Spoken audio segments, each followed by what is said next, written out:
भारत के इतिहास में आज एक सुनहरा दिन है। आज का दिन भारतीय इतिहास में 15 अगस्त 26 जनवरी की तरह लिखा जाएगा। आज केंद्र सरकार को किसानों के संघर्ष के आगे झुकना पड़ा और तीनों काले कानून वापस लेने पड़े। आज सिर्फ किसानों की जीत नहीं हुई है, आज जनतंत्र की जीत हुई है। आज किसानों ने सभी सरकारों को बता दिया, जनतंत्र में सरकारों को हमेशा जनता की बात सुननी पड़ेगी। सिर्फ और सिर्फ जनता की मर्जी चलेगी। कोई भी पार्टी हो, कोई भी नेता हो, जनता के सामने आपका अहंकार नहीं चलेगा। यह एक ऐसा संघर्ष था जिसने पूरे देश को एक कर दिया। इस लड़ाई में किसानों के साथ साथ मजदूरों, युवाओं, महिलाओं, आड़तियों, दुकानदारों ने सबने हिस्सा लिया। पंजाब हो या यूपी, बंगाल हो या केरल, पूरा देश किसानों के साथ खड़ा था। देश विदेश में रहने वाले सभी भारतवासी एक हो गए और इन सब ने मिलकर आज इतिहास रचा है। जिन्होंने धर्म जाति से ऊपर उठकर एक साथ सड़क पर तीनों काले कानूनों के खिलाफ ये लड़ाई लड़ी और आखिर में केंद्र सरकार को उनके आगे झुकना पड़ा, इन सभी की आज जीत हुई है। पूरी दुनिया के इतिहास में शायद ही इससे बड़ा या इससे लंबा कोई आंदोलन हुआ होगा।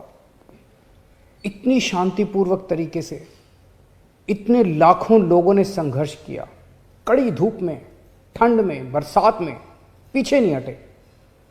इस आंदोलन को तोड़ने के लिए सरकार ने, पूरे सिस्टम ने, एजेंसियों ने, पूरे के पूरे तंत्र ने न जाने क्या क्या कोशिश की। किसानों को आतंकवादी कहा, खालिस्तानी कहा, एंटी नेशनल कहा, सब तरीके से घेर के उनको, उनके हौसले को तोड़ने की कोशिश की गई। लेकिन किसानों के लिए भी आज़ादी की लड़ाई थी। आज़ादी के दीवानों की तरह किसानों ने भी कमर कस के ये लड़ाई लड़ी और जीते। किसानों के प्रबल साहस के सामने वाटर कैनन का पानी सूख गया, सरकार की लाठियां टूट गई, कीलें गल गई, लेकिन सरकार उनका आत्मविश्वास और जज्बा नहीं तोड़ पाई। आज एक बात का दुख है, बहुत दुख है, 700 से ज्यादा हमारे किसानों ने अपनी जान गंवा दी। इसकी जरूरत नहीं थी, इनकी जानें बचाई जा सकती थी अगर ये कानून पहले वापस ले लिए जाते।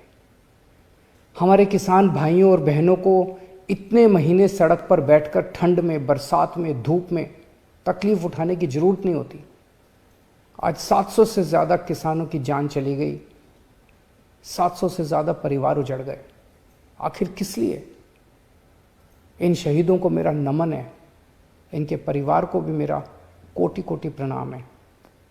मैं उनकी आत्मा की शांति के लिए वाहेगुरु जी से प्रार्थना करता हूँ, उनके परिवार के सभी कष्ट दूर करें।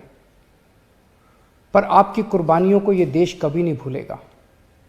आज का दिन हमारे देश के बच्चों और नौजवानों के लिए एक सीख है कि अगर सही नीयत से, शांतिपूर्ण तरीके से संघर्ष करो, फिर चाहे मंजिल कितनी भी कठिन और दूर क्यों ना हो, सफलता मिलती ही है। सब्सक्राइब कीजिए हमारे चैनल को और बेल आइकॉन को दबाइए हमारी लेटेस्ट वीडियो सबसे पहले देखने के लिए।